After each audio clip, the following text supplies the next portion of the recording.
우리가 살아가면서 하나님의 은혜에 대하여 감사하고 찬양할 만한 이유는 몇 가지가 있을까요? 10가지? 20가지? 성경은 우리에게 범사에 감사하라고 가르치고 있죠.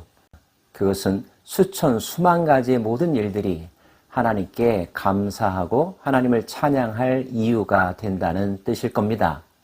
그래서 다윗의 시편, 특별히 찬양의 시는 끝없이 반복되는 느낌을 주죠.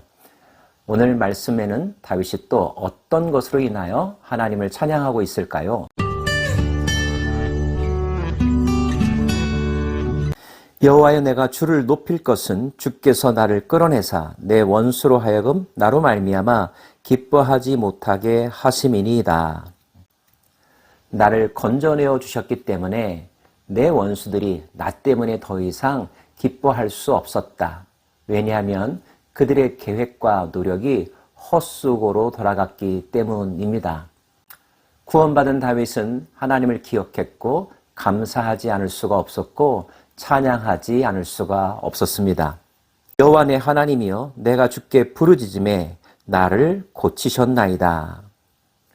나를 치유하셨다는 것. 신체적인 부상과 고통이 있을 때 얼마나 힘이 듭니까? 감기만 걸려도 만사가 귀찮고 사람을 제대로 만날 수도 없죠. 내과 계통에 질병이 생겼다고 상상해 보십시오. 외과 계통에 부상을 당했다고 생각해 보십시오. 불편함이 이만저만이 아닐 것입니다. 그런데 그것으로부터 치유함, 완치 판정을 받았다면 뛸 듯이 기쁠 것입니다. 그래서 하나님을 찬양한다는 것입니다. 정신적인 치유, 영적인 치유도 그에 못지 않죠.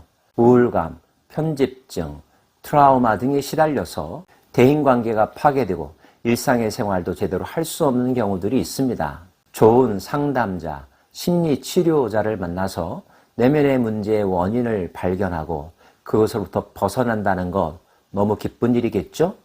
하나님의 말씀이 우리의 정신세계에 질서를 부여하고 하나님의 영이 우리의 영을 새롭게, 맑게, 힘있게 하십니다.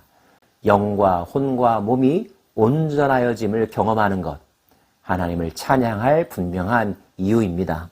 여호와여, 주께서 내 영혼을 스올에서 끌어내사 나를 살리사 무덤으로 내려가지 아니하게 하셨나이다. 스올, 무덤, 죽음, 지옥 등등과 연관된 단어이죠.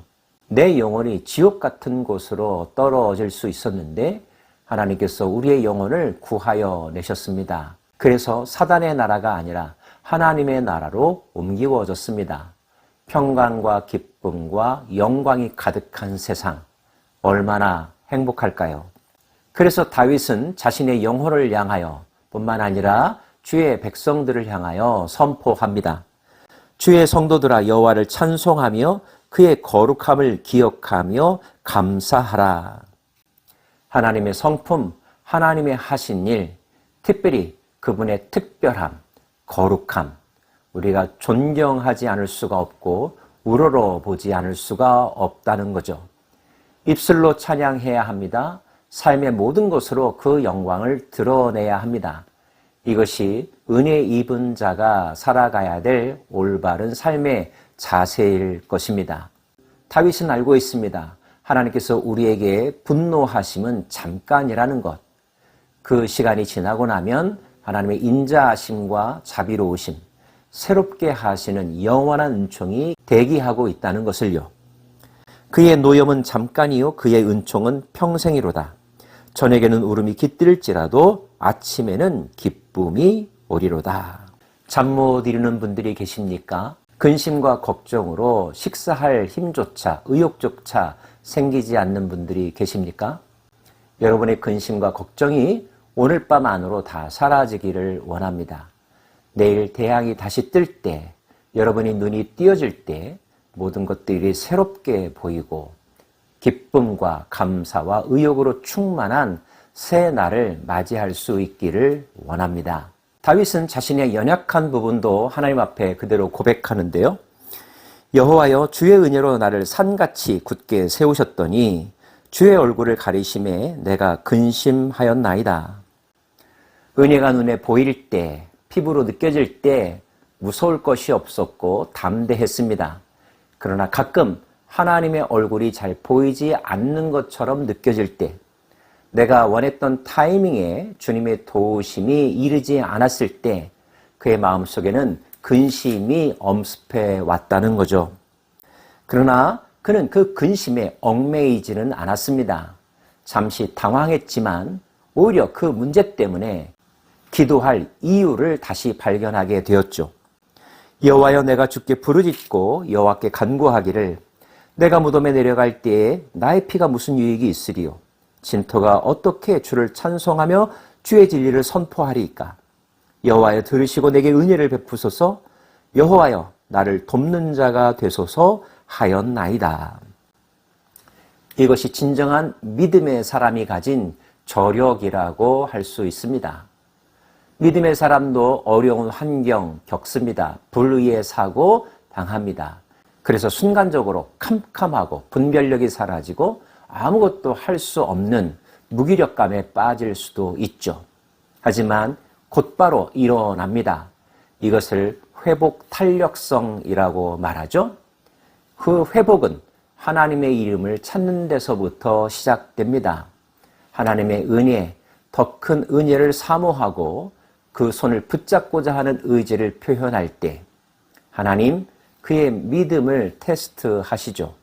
구원 얻을 만한 믿음이 그에게 있다는 사실을 하나님은 잘 아십니다. 그래서 도움의 손길을 보내주십니다.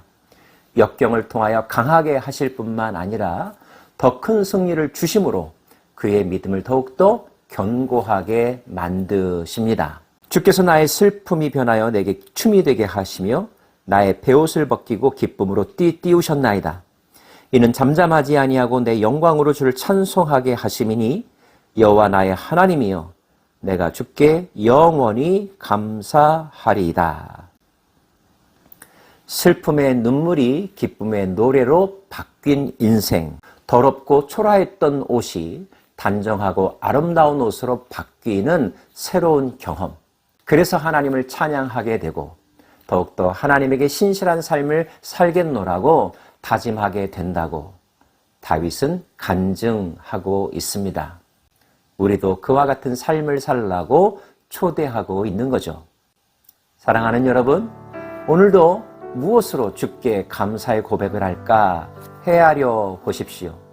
없어서가 아니라 깨닫지 못해서이고 기억하지 못해서 찬양의 입술이 닫혀있는 채로 살아가는 사람들 적지 않습니다. 그러나 영적인 감각을 새롭게 하고 영적인 눈을 들어 동서남북을 바라본다면 하나님을 향한 노래가 끝없이 여러분의 입을 통하여 선포될 것입니다. 그 고백이 시가 되고 노래가 되어서 모든 사람들이 함께 부르는 아름다운 찬양 되기를 원합니다. 기도합시다.